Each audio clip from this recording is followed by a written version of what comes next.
So something, when you say sugar and sugar, you take the juice, the cashew nuts.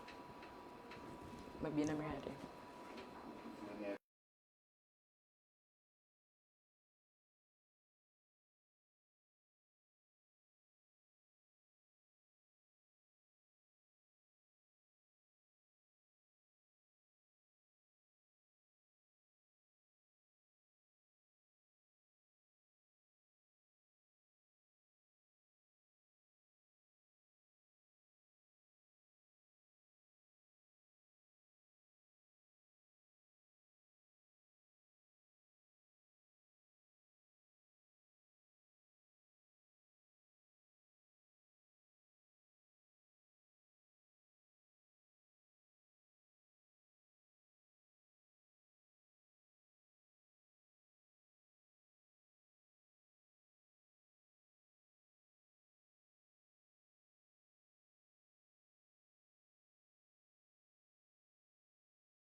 Okay.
That's awesome. It's not showing here.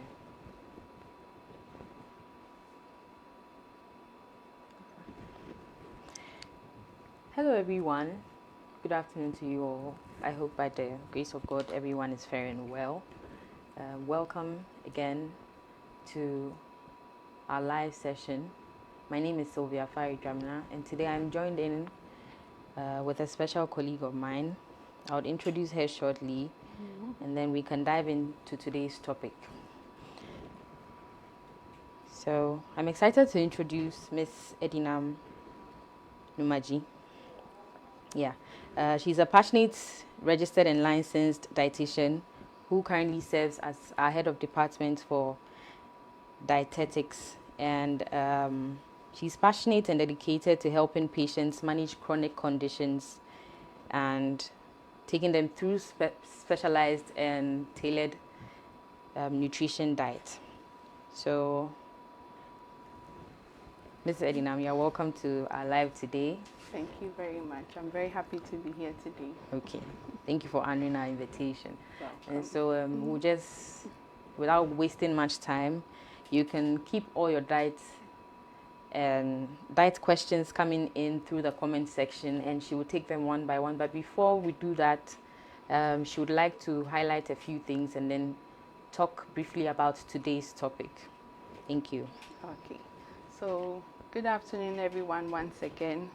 So, like Sylvia mentioned, my name is R.D. Edinam, and I'm the dietitian here at FOCOS Orthopaedic Hospital. Today our topic is about diet and kidney health, and we recently celebrated World Kidney Day in the month of March. That was March 12th. And it was interesting to note how alarming the rate of kidney disease is increasing in our health facilities, especially in Ghana. So it seemed very, very important to share more light on ways that we can reduce our risk of getting kidney diseases, especially through our lifestyle factors such as diet and then exercise. Okay. And so that is our topic for today. Okay. So we'll just go through a few tips of how we can use our diet to reduce our risk of getting kidney disease. Okay. So our tip number one is basically about eating healthy, obviously, and having a balanced diet and timely diet, because most of the time we've been told to have balanced diets, but when you come to the practical day-to-day Ghanaian diet, you realize that it's not balanced. Okay. You have a typical breakfast of just oats with bread or tea with bread. Okay. And there's no egg, which is no protein. Yeah. And that is not balanced. Some people too eat just once a day, and it's not timely. And all those things are denying your bodies of having a lot of nutrients during the day. Okay. And then we also want to include a lot of fiber in our diet. When it comes to our carbohydrates, we tend to eat a lot of foods with no fiber, but it is important that we fill our plates, at least half of your plates, with a lot of fiber, which you can get from things like vegetables, legumes, cereals, and all those contain very good nutrients that would boost our kidney health. Okay. Another tip is also to hydrate during the day. Now, it seems the ozone layer is getting spot around Ghana, and the weather is increasingly getting very hot, so it's very important that you hydrate your bodies, because it is from that the kidneys are able to filter out toxins and then is able to excrete. So if you are not drinking a lot of water, what is the kidney going to filter out? And that can also impact our kidney health. And then the last is to also limit excess salt and then alcohol. Okay. Also. So a lot of people tend to take in a lot of salt in our diet. At the table, okay, people are adding extra salt to their foods. They say they can't taste the salt, so they are adding more. So we need to limit that habit. Okay. And salty snacks, chips, Kobe, all those things that we add, we can do it once in a while, but okay, it shouldn't be regular. And then for alcohol, it was previously mentioned that you can have a glass or two, but now research has also showed that now there's no tolerable amount of alcohol that is good for the body. So okay, when we are able to at least do some of these things, we are able to reduce our risk for kidney diseases. Thank you very much. Thank you for that insightful submission. I have 2 questions. I'll just go ahead and ask them. Sure. So one says, is intermittent fasting safe and effective? For with regards generally, to, okay, generally, yeah. Okay. So for intermittent fasting, is also a diet that is getting more popularity these days when it comes to weight loss. But when you look at the long-term effects of intermittent fasting, I wouldn't deem it safe. Because okay, when you look at research as well, they tend to give a lot of side effects of intermittent fasting in terms of cholesterol levels, first of all, and then also cardiovascular health. Okay. So when you tend to do it for a long time, these are some of the effects. Okay. And it's not, even you can't even do it. So when it comes to weight loss, you need to deal with something that you can do long term. Okay. So that it's not that you lose the weight in the beginning, then when you stop, then everything comes back. So okay, that is the main issue when it comes to intermittent fasting. Okay. Yeah. Okay. Someone also says eating healthy is expensive. I agree. And the follow-up question says, what can we do about it? All right. So I wouldn't necessarily agree with It's difficult to uh, agree. uh, Disagree. guest, yes, because when you come to diets, there are a lot of options that you can incorporate into your diet, which is also easy on the pocket. So when you go to the market, you tend to look for things that are in season. Usually, things that are in season are much less expensive compared to the foreign products that have to be imported. So things like fruits, when you go to the market, you want to buy oranges. At least if you buy 10 cedis, you know you're getting 4 for the day. You can have one a day, which will last you the whole week. Okay. Vegetables, lettuce, you can get 5 cedis, which you can use for salads and things. Carrots, 5 cedis. Onion, 5 cedis. These will last at least for 3 or 4 days. And I think it's all about going according to your pocket. Some people want to be over ambitious, buying strawberries and things that are very expensive. It's not really necessary. Yeah. Okay. So. Okay. Wait, I have a few more follow-up questions. So this one says, what foods would you consider the hardest on the kidney, as in foods that are likely to cause a negative impact on the kidney? All right. So like I mentioned before, sugary foods. So your sugar sweetened beverages, the sugary biscuits, snacks that have a lot of sugar in it, and then also processed foods. Okay. Yes, so the fries, a lot of fried foods to oily foods. Okay. And then, like I mentioned, also salty foods that contain a lot of salt. So they tend to increase blood pressure.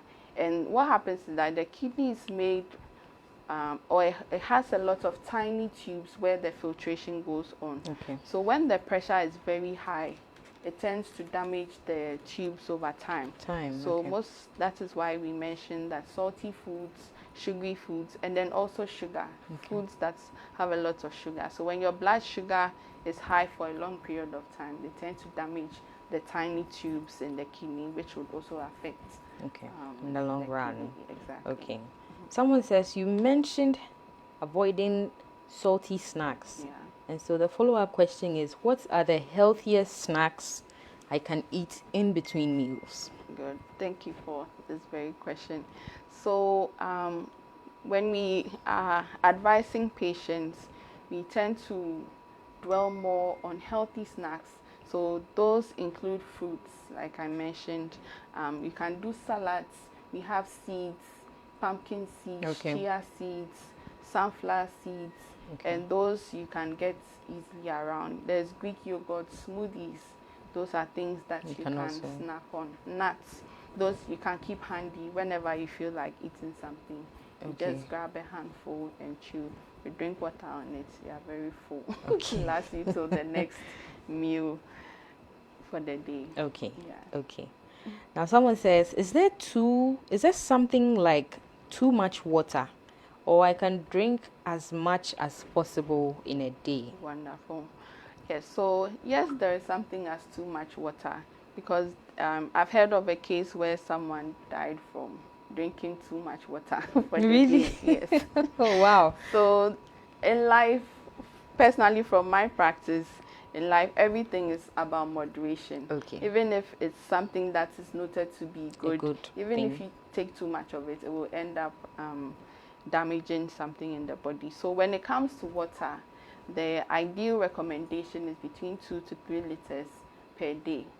Okay. Yes. Can you create a mental picture of what 2 to 3 liters looks like? Yes, so that would be about 8 glasses of water. Or when you use the bottles, the Belacqua bottles, you are doing between 4 to 6 a day. Yes. And that even reminds me, a lot of people are not drinking water. So yeah, a lot of people are not drinking water. You have patients coming in, you ask them how much water do they take in a day, and they're like, Doc, that's the problem. I don't drink a lot of water. So you see that all these things are causing a lot of issues when it comes to the kidney health. And I think we have to really, really change and use that to improve kidney health. Okay. So perhaps we can talk about ways that we can improve hydration. Okay. So one would be to make sure you always have water with you, because sometimes only when someone is done eating before they consider drinking water. But you're supposed to be having sips of water during the day. Okay. You can have a water bottle with you, and it should be by you, not in your bag. Okay. Otherwise, you won't see it. So you need to see it, and then you are reminded that, oh, let me drink some water. So I think that would help. Okay. Okay. I'm just tempted to say, because there's the heat wave going on, I'm sure we'll be tempted to drink water. Yes. So my audience, I hope you have heard here. Please encourage drinking more water in a day. At least 4 bottles of the Belacqua in a day. Okay, so the next question says, is high protein dangerous for kidney health? Exactly. So like I mentioned in the tips, where we are to have a balanced diet. Yes, so protein is very, very important when it comes to kidney health. Okay. And with protein, we have 2 types, the plant protein and then the animal protein. So they are both very important in kidney health, but it also has to be in moderation, like I said. So with plant proteins, we usually use the palm size to estimate adequate intake. But our traditional Ghanaian setting, when people go and eat their fufu, it's a whole zoo. And I think they call it United Nations or something, where they have all from land, from sea, from air, everything is present in their asanka. But it's not supposed to be so. You're having too much, and that puts a load on the kidney, because it's the kidney's function to also filter out excess protein.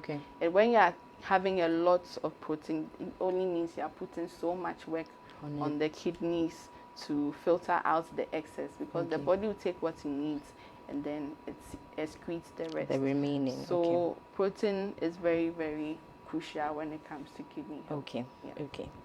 Okay, so the next question here says, does diet alone define improving your kidney functions? Is that the only thing that signifies that you have a healthy kidney? No, diet doesn't work alone.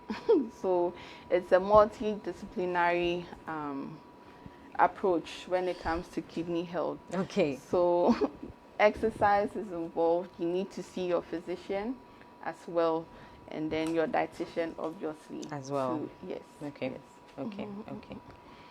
And then what foods, into brackets, category, I'm assuming they mean protein, carbohydrates, etc., should I eat daily for a balanced diet? Okay, so for a balanced diet, it's just simply having all the nutrients in their right proportions on your plate.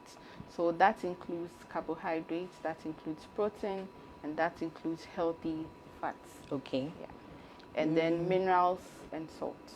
Can you please clarify what you mean by healthy fats?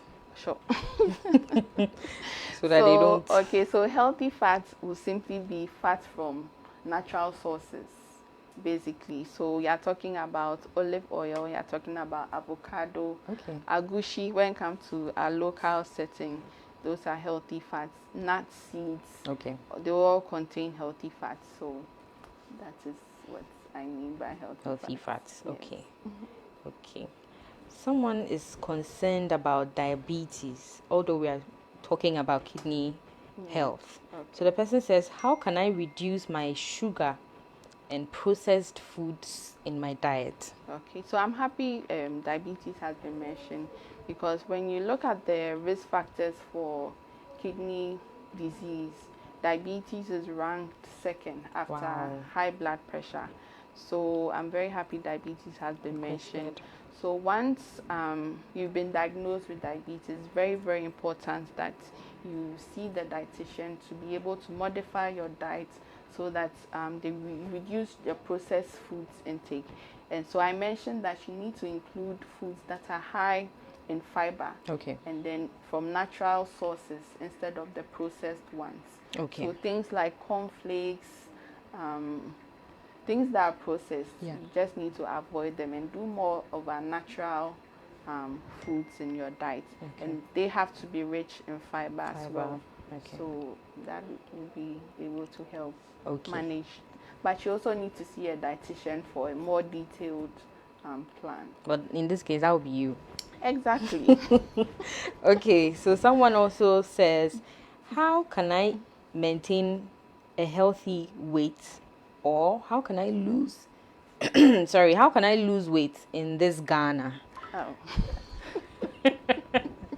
Emphasis on this On this, Ghana. yes. Yes. So it's very, very tough, but it's not.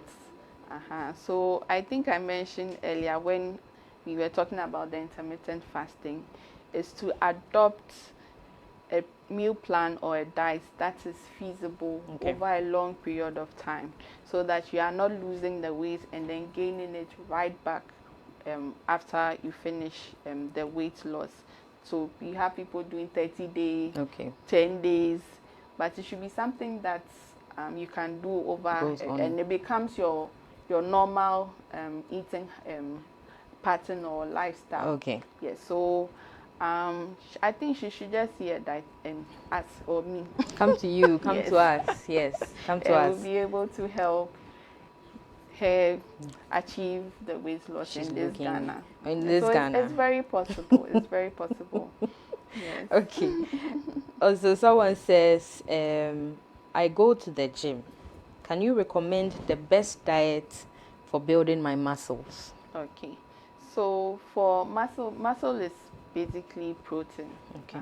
So the diet also has to be balanced, because muscles also need minerals to be able to function, and even carbohydrates to function, because that is what is broken down to provide energy for your muscles. Because when you go to the gym and you don't eat and you are lifting, you fall down right now.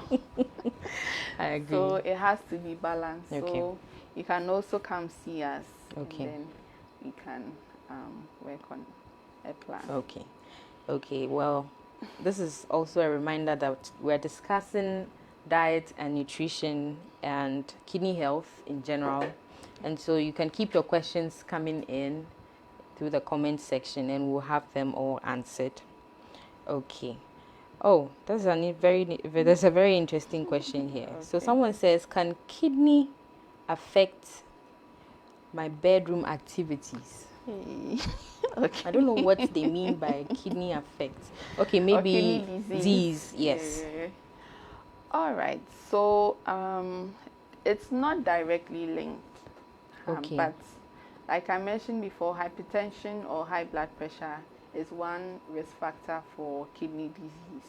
So once you are on antihypertensives for the hypertension, that can impact your bedroom activities. But kidney disease is not directly linked to bedroom activities. Okay. Someone says, I sometimes feel dizzy during the day and more active in the evenings. So what foods would you recommend to improve my energy during the day? All right. So suggesting or thinking that him feeling dizzy during the day might have something to do with his eating habits. Because you have a lot of people who skip meals. They don't have breakfast and then they wait till and then have lunch. There's no energy. Maybe the pockets is the problem. Just maybe. So when it comes to meals, it doesn't have to be like a whole meal.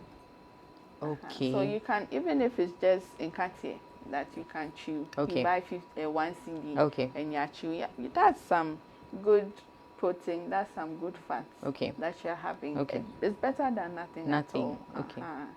So I think people have to be guided. Because sometimes when you don't know what to do, then you don't have any options available to you. So I'm very sure it has to do with the person's eating habits, for feeling busy during the day and very energetic at night. So he will eat in the evening and be energetic in the evening.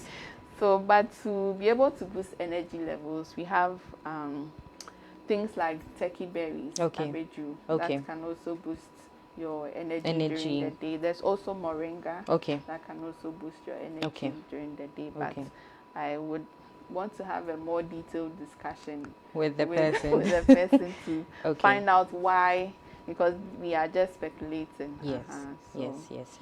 I think we can have a more detailed discussion. Okay. Someone says, I think I have ulcer because every time I take any spicy food, my tummy hurts. What would be the best recommendation? So you have to be diagnosed first. So to be diagnosed, you have to see a physician. And once the physician is able to carry the test out and everything comes out positive, then you can come see the dietitian to be able to show you what not to eat and what to eat to resolve the issue or to help with the issue.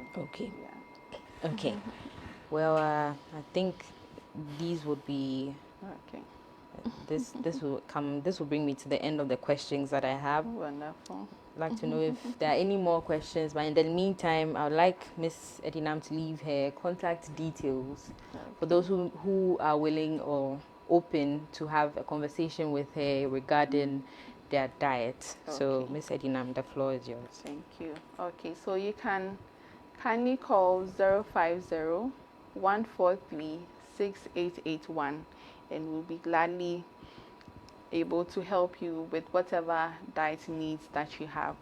If you know anyone who has any diet-related issue, kindly call us. I'll mention the number once again. So it's 050-143-6881, and we'll be very glad to help you. Thank you very much. Okay, so I'll just call the number out again for those who didn't catch the number. So she says you can reach her directly at 050-143-6881, and she would answer all your diet questions. Again, the number is 050-143-6881. Yes, so in the absence of any more questions, I would like to ask Ms. Edinam just 2 questions, and then we can bring today's live to an end. And so my first would be, what would be the 3 diet tips that you would leave for my audience? Okay, so I think I'll repeat what I mentioned early on. So the first was to have a balanced and timely diet, where balanced means you have all the nutrients in their right amount on your plate, and timely meaning you're having ideally 3 main meals. If you want to add snacks in between, it is not a problem at all. And then we also want to limit the intake of sugary drinks and sugary snacks, and then replace them with healthy snacks like I mentioned, which will be the nuts, seeds, fruits, very less expensive to buy, or Greek yogurt, smoothies, salads, anything that is available but should be healthy also. And then to limit the intake of salt, too much salt, and then alcohol as well.